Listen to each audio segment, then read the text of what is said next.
It all started, innocently enough, about 20 years ago. It was partially my fault my father became an addict. We went to a local photography studio to get our family picture. The photographer told us he needed a few minutes to organize the pictures, so we went outside to kill some time. I drive my father next door to the Burlingame Pez Museum. This is where I bought my first Fozzie Bear Pez dispenser for somewhere around $2. I was eyeing this Roadrunner Pez dispenser. When they told me it was $20, I was shocked that a piece of plastic would cost so much.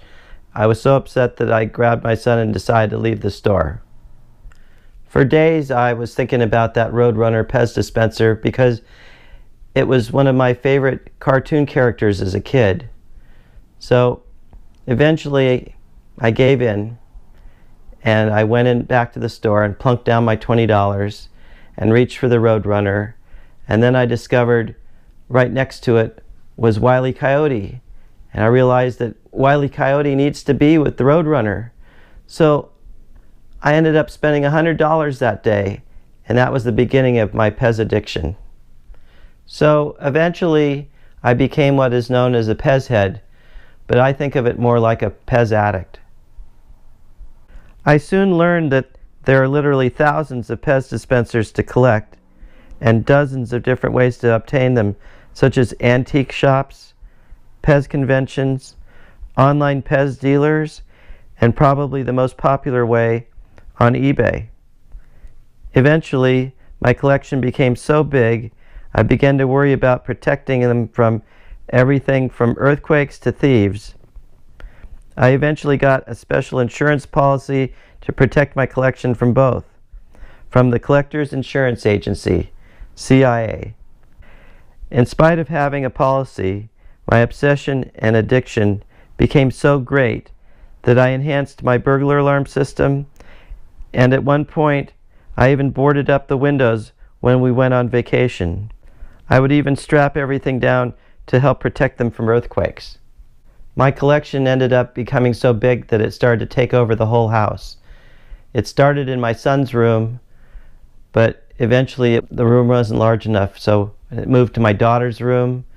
Then it moved to our bedroom, our exercise room, and eventually it ended up in our guest room, to the point where there were so many Pez in the guest room we had to take out the sofa bed, and we had to tell my in-laws that they weren't going to be able to stay with us anymore because there was nowhere for them to sleep.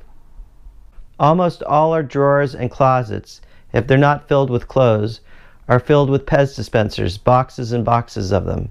Let me show you around the house before my wife gets home. She doesn't really appreciate my hobby at all. These are the very first Pez dispensers made in the late 40s. They were made to look like cigarette lighters because they were originally designed for adults to dispense peppermint candies as breath mints for smokers. One of my rarest Pez dispensers is called Make-A-Face, and it takes after the Mr. Potato Head. One of the aspects of Pez collecting that a lot of people don't know about is the dark side of Pez collecting. It's almost like there's a black market in Pez collecting where people make Pez dispensers in the middle of the night in odd colors to sell to us crazy collectors for lots and lots of money. They call them test pieces, but they're really just bootleg Donald Ducks in all different colors. They sneak them out of the factories in the middle of the night and they sell them to people like me for lots of money. These are my mini minis. Well, actually, just my minis. The mini minis are over there. These are my mini Pez. New Pez dispensers are being made all the time. Most recent ones were from the movie Frozen. About 5 years ago, my family got together and they decided to perform an intervention. I think I knew it was coming, but I still wasn't prepared for it. Put it this way, a house without any Pez would be a dream come true for me. I mean, I don't even have a problem with creepy, but this is just not right. For example, this empty kitchen is going through an extensive remodel. This remodel should have happened 20 years ago when we moved in. But because of someone's obsession with collecting Pez, I am now undergoing a remodel that should have happened 2 decades ago. When my father started collecting Pez, I did it with him. I even made a website about Pez collecting for a summer school project. All the Pez were in my room to start. He was so worried about the Pez, he put a 2-sided deadbolt on my door and would board up the window every time we went on vacation. When I got older, I started bringing girlfriends over and they were creeped out by the Pez. So eventually I had to move all of the Pez out of my room. Well, when I was younger, I didn't really care that my dad was clearly obsessed with Pez, but as I got older, it really started to piss me off to walk into my room and see all these creepy faces looking at me.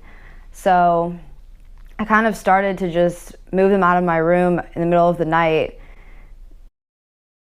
because my dad obviously wouldn't let that happen if he was awake, so he didn't like that too much. But my mom and I remember we bought him a license plate that said Pez Nut, and he actually was kind of offended by it and went and got a different plate that says Pez Guy. But now I actually live in the garage that's separate from the house because his addiction has just gone so bad. He swore to us he would stop collecting, but it's just gotten worse. My father has almost every Pez dispenser ever made. So no one ever buys him Pez dispensers as gifts because it's almost impossible to find one he doesn't have. When I came home from studying abroad, I showed him the Sid Pez dispenser my girlfriend got me, and he said, "Wait, I don't think I have the European Sid." He quickly takes this Sid and brings me another one and tells me I won't know the difference. He didn't seem to care at all that it meant something to me. Well, now I found a better use for my dad's Pez, so here you go, guys.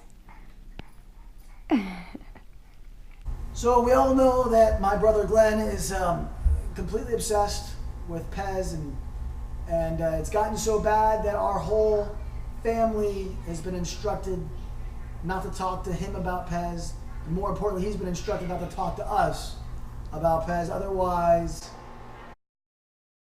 there's some contract, I believe, it might be a myth, but there's some contract between Grandpa and him that he signed, Glenn's dad, where he's not allowed to talk about Pez. But one day I recall my children came over to the house and they got a very long-winded tour of Glenn's Pez collection.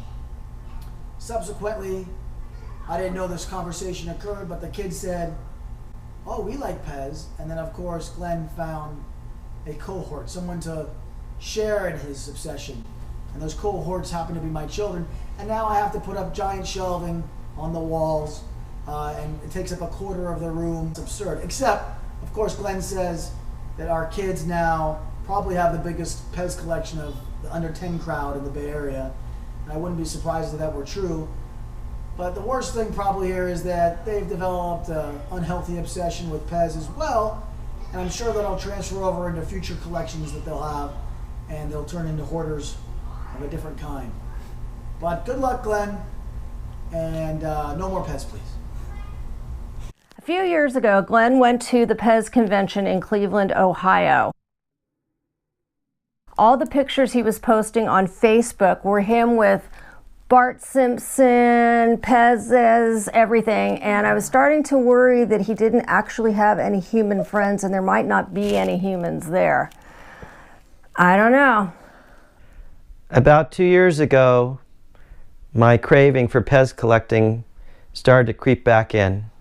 I had to come in though. I need more Pez. I just can't get enough Pez. Oh, if I got a Pez for you. And I thought, given that my collection was so big now, with thousands of dispensers all over the house, that maybe I could start buying them and just hiding them in my collection in different little spots with hoping that nobody would catch it. But I really am running out of space, and it's getting pretty desperate. The Pez. We've been trying to get rid of them for decades. We tried to take those Pez away. So many times we tried to take them away. We couldn't do it. It was impossible. They wouldn't go. We couldn't get rid of them. They kept coming back.